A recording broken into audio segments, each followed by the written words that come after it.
दिगंबरा दिगंबरा श्रीपाद वल्लभ दिगंबरा. श्री स्वामी समर्थ. श्री गुरुदेव दत्त. स्वामी म्हणतात, आपल्याच लोकांकडून जर त्रास होत असेल तर तो मानसिकदृष्ट्या सर्वात जास्त वेदनादायक त्रास ठरत असतो. कारण जे परके असतात त्यांच्याकडून आलेल्या कटू वागणुकीचा फारसा परिणाम आपल्यावर होत नाही, किंवा झालाच तरी आपण जास्त मनावर ते घेत नाही. पण जे आपले वाटतात त्यांच्यावर आपण विश्वास ठेवतो. ज्या लोकांवर आपण मनापासून प्रेम करतो त्यांनी जर आपल्या मनाला दुखावलं, आपल्याला त्रास दिला, आपल्या अस्तित्वासमोर प्रश्नचिन्ह उभं केलं तर मनाला अतोनात वेदना होत असतात. यावेळी मन अस्वस्थ होतं, नात्याबद्दल संशय निर्माण होतो आणि आत्मविश्वास डळमळीत होतो. कधी कधी आपल्याच घरातील एखादी व्यक्ती, कधी कुटुंबातील सदस्य, मित्र, सहकारी किंवा अगदी जवळचे नातेवाईकही आपल्या जीवनात नकारात्मकता, निगेटिव्हिटी पसरवत असतात. तर काही जण नकळत करत असतात. आपल्या भावनांची कदर न करता आपल्याला दुःखी करतात.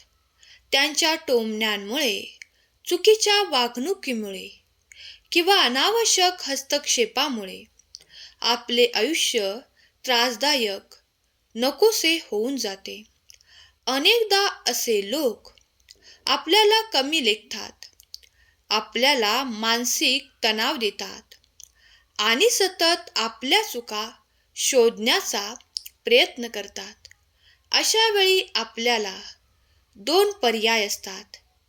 एक तर आपण त्यांचा त्रास सहन करत राहायचं आणि दुःखी होत राहायचं, किंवा स्वतःला मानसिकदृष्ट्या इतकं सक्षम बनवायचं की कोणत्याही नकारात्मकतेचा आपल्यावर परिणाम होणार नाही. तुम्हाला जर अनुभव येतात तर ते स्वच्छ भावनेने लोकांपर्यंत पोचवा. हजारातून एक जरी तुमच्यामुळे भक्ती मार्गाला लागला तरीही तुम्हाला त्याचे मोठे पुण्य मिळेल. व्यसनाकडे वळविणारे खूप मिळतील, पण भक्ती मार्गाला लावणारे खूप कमी मिळतात, आणि त्यातले तुम्ही व्हा. जर तुम्हालाही अनुभव आला असेल तर तुम्ही नक्कीच कमेंट बॉक्समध्ये तुमचा अनुभव सांगा आणि तुम्ही भगवंताचे प्रिय भक्त व्हा आणि आशीर्वाद प्राप्त करा. अक्कलकोट निवासी श्री स्वामी समर्थ यांचे भक्तांना असंख्य अनुभव येत असतात, आणि असे अनुभव आल्यानंतर भक्तांमध्ये आणखी विश्वास निर्माण होतो व दिवसेंदिवस भक्तांच्या संख्येमध्ये मोठ्या प्रमाणात वाढ झालेली दिसून येते. सध्याच्या घोर कलियुगामध्ये विश्वास कोणावर ठेवावा हेच समजत नाही. त्यात बऱ्याच लोकांना नावावर फसवले जात आहे.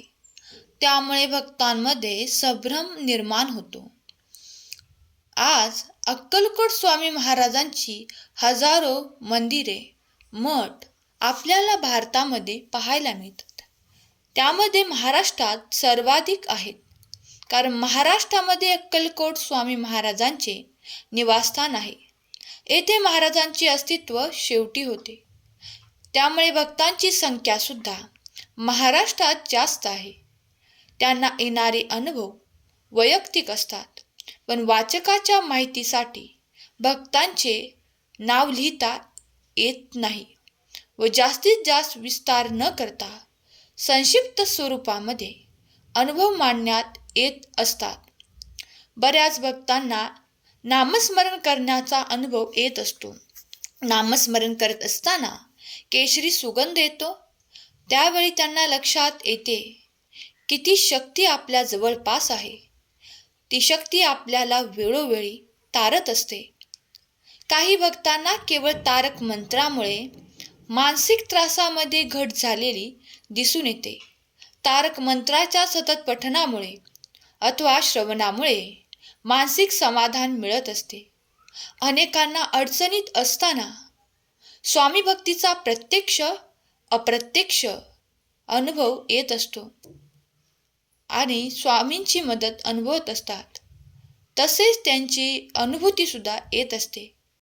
जो शुद्ध अंतःकरणाने शुद्ध भक्तिभावाने देवाच्या सेवेमध्ये गुंतला आहे, ज्याच्या मनामध्ये इतरांबद्दल सतत प्रेम भावना निघत असते, ज्याच्या मनामध्ये इतरांसाठी नेहमी आशीर्वाद मिळतो, इतरांबद्दल त्यांचे चांगले हो ह्याबद्दल चांगले उच्चार निघत असतात, त्याचे जीवन कधीही देव कुठल्याच गोष्टीची कमतरता होणार नाही याची काळजी घेत असतो.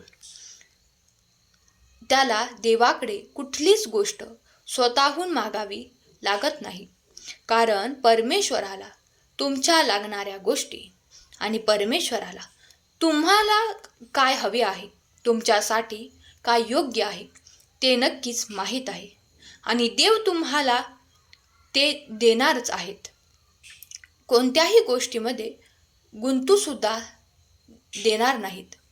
ज्या व्यक्तीचे जीवनाची एखादी चाल किंवा जीवन जगण्याची पद्धत अतिशय शुद्ध आहे, तो नेहमी देवाच्या मार्गामध्ये जात असतो आणि भगवंतामध्ये तो आपलं जीवन पाहत असतो.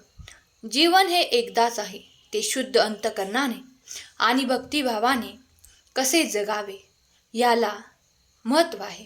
हे ज्याला जमले तो पूर्णपणे अलिप्त जीवनापासून दूर राहतो आणि आपल्या अंतःकरणामध्ये स्वामींचे जे नामस्मरण आहे ते करत राहतो. त्यामुळे आपल्याला शुद्ध अंतःकरण करायला मदत मिळते. स्वामी आपल्या पूर्ण शरीरामध्ये आपल्या मस्तकामध्ये ते क्रिया सुरू करतात, ज्यामुळे आपले मन बुद्धी शरीर पावन होत असते. तुमच्यामध्ये असणारे सर्व काही द्वेष मत्सर हे शुद्ध करून तुम्हाला आपल्या अंतःकरणामध्ये स्वामींना जागा द्यायची आहे. सर्वांचे बोलणे हे मृदू आहे तर आपले कटू का?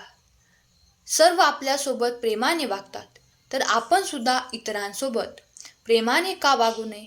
देव सर्वांनाच आवडतो, मग आपल्याला देव का आवडत नाही हा विचार तुमच्यामध्ये जाणवत असेल तर तुम्हाला समाधान असायला हवे, कारण तुमच्यामध्ये स्वामी नामाची वृद्धी झाली आहे आणि या वृद्धीमध्ये तुमचा जगाकडे पाहण्याचा दृष्टिकोन बदलून जाईल.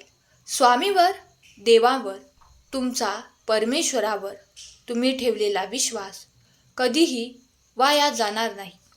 माझ्याशिवाय जगामध्ये कोणच श्रेष्ठ नाही, माझ्याशिवाय जगामध्ये कोणच सुंदर नाही, हा तुमचा विचार तुमच्या मनाला पूर्णपणे गाळात घेऊन जाणार आहे. आत्मविश्वास हा नक्कीच असावा, परंतु घमंड आणि आपल्यावरचे अहंकार जो तुम्ही गाजवत आहात तो तुमच्याच मनाला तुम्ही स्वतःला एका घाणीमध्ये बुडवत आहात. देव प्रत्येक बाजूने तुमची मदत करत आहे, देव प्रत्येक बाजूने तुमचे रक्षण करत आहे. फक्त देवाकडे जाण्यासाठी तुम्ही 2 पावले चालून पुढे या. मार्ग हा कधीच स्वच्छ असत नाही, कारण तो मार्ग तुम्हाला स्वच्छ करावा लागतो. त्या मार्गावरती तुम्हाला चालायचे आहे तर त्या मार्गावरती असणारे काटे खड्डे तुम्हाला स्वतःला दुरुस्त करायचे आहेत आणि त्या मार्गावरती सर्वात प्रथम तुम्ही चालत जा.